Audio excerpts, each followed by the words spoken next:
lapha abantu kodwa. Ngoba menileka nithi nikhona wathi umuntu la ngibona nina nihlakazeka mosi. Nina nixabene ningaxabene ake nikhulume ngiyakhuluma ngoba uthi umuntu noma singa.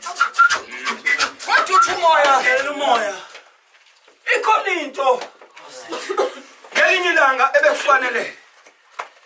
Yema-ke kube ngathi sinakhela isishwasho mosi. Nina siyanigabhisa mona. Noma siyaniphalazisa ngithi niyangezwa ukuthi ngithini ngoba. Wathi uma ingwele khona. Into ebekufanele sibaphalazise yona laba bantu bafowethu. Njalo Thuli. Noma uthi uma ingwele khona into engaphakathi laba bantu. Abayidlile ebusuku mebelala. Angithi niyangezwa ukuthi ngithini wathi uma ingwele. Nkosi yamandla. Yema mikhonto amaphupho bebuya kunina. Kube ngathi niphupha nina niyadla mosa ngithi uyangizwa ukuthi ngithini khizwa. Wathi uJehova kumina ikhona into. Mase mina benilala ekseni. Nikade ni right ebusuku kodwa athi umuntu la manivuka ekseni. Kube ngathi ningavuka sengixabene ningangabi ngelelana mina. Ngithi niyangizwa ukuthi ngithini wathi manje. Laba bantu balala ku right into ngithi uyangizwa.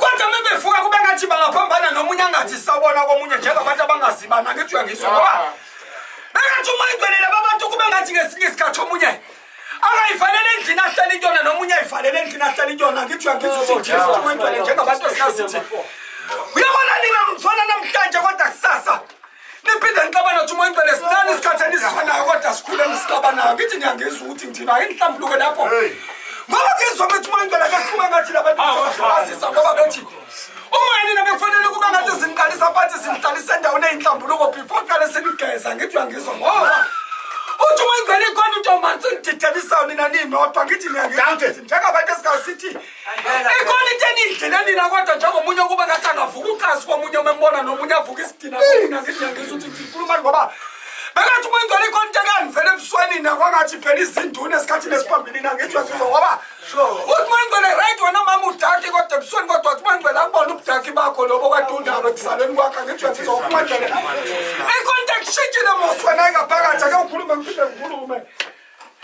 Amen bazalwane. Amen. Ngizogeza la eshopho ngithele sinongazwani ayazwani ngempela. Ngize ngiyazi ukuthi nami kwenzekeni ngoba kwayimanje nje asikho ndawonye. Sizwana manje sesiyaxabana sasazwana. Uthi umoya noma ndikhenile nina la. Angena Thuli. Uthi uma ingcwele noma ndikhenile kodwa nina mosi niyasidida ngoba uthi uma ingcwele nina kodwa ndingenanga right njengabantu esithi ikhona into kube ngathi nina ningaphoqana ngithi mina woza ngento eyinkani wena ngithi uyangizwa nomunye atshoza ngento eyinkani atsho omunye sengiyenza nje angithi ngiyangizwa ukuthi ngithini asenhlambuluke labo ngoba uthi uma ingcwele ngizwa kube ngathi khona abantu abaphoqwayo bethi bona bezi kodwa bephoqwe ake ngikhulume futhi. Ngingazi ke uzama kodwa mina bengize ngothando. Ngingazi kuyena ngoba naye ngimfonele engekho ekhaya. Mhlawumbe usho lapho la kade. Ngalo ngimfonela nje.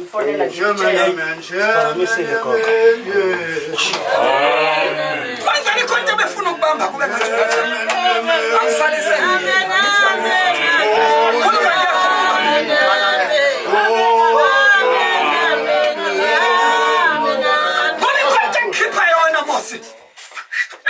Ekhiphe kahle ka uthi manje likhona Waza Thuli. into inkoko mose yafela egcekeni mosi kodwa yabubuthakathi angithi ngiyangizwa ukuthi ngithini wathi manje khona into inkoko abasetshenziswa ngayo lapha abantu kodwa ngoba menileka nithi nikhona wathi manje ngibona nina nihlakazeka mosi kube kwathi nomunye angashona le nomunye mose ashonele angithi ngiyangizwa ukuthi ngithini wathi manje nina nixabene ningaxabene ake nikhulume ngiyakhuluma ngoba uthi manje noma singanuwasha uthi manje noma uzothatha imithwalo abhekele nomunye athatha imithwalo Usemakhosi. Hey, usiyamangazi ngempela ukuthi kwenzakalani. Ngoba ngempela mhlanje ndawonye ahlalelani angazi. Wena ngane uthi uma ingcwele. Bekufanele sikhulume. Ake siyakhuluma nawe ngoba uthi uma ingcwele. Ikhona yini into nina nike nabambelana nona mosi? Ezinhliziyo ngithi uyangizwa ukuthi ngithini ngoba ubekathi uma ingcwele masithi siyangikhulekisa. Ikhona into enukayo noma nithi ngiyaphila uthi ingane yakho kodwa athi uma ingcwele ikhona into ebuya indidanise nina ningaboni ngasolinya ngithi uyangizwa ukuthi ngithini ake nikhulume nina ngiyakhuluma mina Amen bazalwane. Amen. Hayi kodwa ukujidana nje nkosiyami siyadidana asizwa njengoba ngisho ukuthi ngimfonele ngeke ekhaya isikhathi esiningi nje futhi akahlale ekhaya ngingazi ukuthi yini inkinga. Hey. Uthi umoya ikhonto emkhiphe ekhaya lo muntu Nkosi. Angithi uyangizwa ngoba bethu umoya ingcwele. Lo muntu bekufanele into simbusele ngomthandazo ekhaya ngoba makethi uyahlala kuhlaleke ekhaya. Ya. Angithi uyangizwa ukuthi ngithina ngisho ngenkani nami sisho kodwa bethu umoya ingcwele. Ukuthandaza kwethu angabizele semosi ngoba uthi umoya ingcwele kusuka ekuzalweni kakhe angithi uyangizwa ukuthi umoya ingcwele kwathatha izinsila zeni nambitaniswa mosi angithi uyangizwa ukuthi ngithini ngoba makethi uyahlala ekhaya ikhonto emkhipha angithi uyangizwa. Wathi umoya ingcwele kuba ngcono wena mungekho ekhaya kube ngathi khanuzwa into empilo. Angithi uyangizwa ukuthi ngithini bese ekhaya kube ngathi uyahlukumeza ngiyakhuluma ngisho into engaphakathi kuwe. Amen.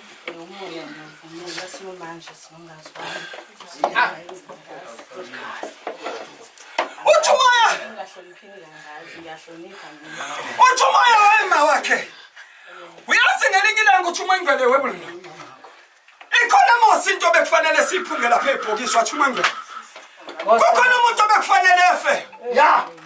wema Nkosi nathi kodwa kube ngathi ufa yena uyidlulise emhlabeni kwingane zakho wena angithi uyangizwa ngoba uthi umoya ingcwele mangithi lo sisa simkhulekise simbuyise ekhaya uthi umoya ingcwele wema futhi ungizwa kuthiwa lo sisi mina Ilapho khe. Lemfoka mkhize bekufanele ayidlulise bangene semhlabeni ngoba lethi umoya ingcwele bhuti wami. Yeah. Uma singakhule kahle uthi umoya ingcwele ngibona lo sisi kodwa ayikhula kodwa ayidlulise yena emhlabeni ngoba uthi umoya ingcwele lo sisi ube wacabanga ukuyibulala sekhulume mina ngikhulume futhi. Khuluma mosi ngiyakhuluma ungabusecula khuluma mawuphikisa lento ngoba ngifundisela akukhulume. Sakha. Uvuma ukuthini? Makethe inkulumo bafowethu. Uma singakhule kahle ngizwa lo sisi. Ehamba nami kube ngathi uyidlulisa emhlabeni khona sesithandazile linto angithi uyangizwa. Wathi umoya ingcwele ngibona. Nasi kodwa kube ngathi uke wacabanga ukuduka neswe kuqala kwangathi angathatha imthwala ahambe wena ungabusamazi kunesefungo. Ekasifunga wena into wathi ngifuna ukuhamba uma ngabe sangazi khuluma sisi ngiyakhuluma. Sona bazalwane. Ubonga kakhulu umoya bazalwane. Cela umthandazo ngoba uyena umuntu engithembele kuyena. Mayingayibulala kusho ukuthi angazi nami ngaba yini ngoba uyena umuntu engithembele kuyena ukuthi mase right sizwana uyena sibambisa naye ile yakhaya nginalo. Ngoba lo munye wavela wahamba wayele endaweni zapha yodida kaphezulu. Manje sengithembele kuyena ke lo uyena okuyena nje. Futhi ngabe kuyakwa.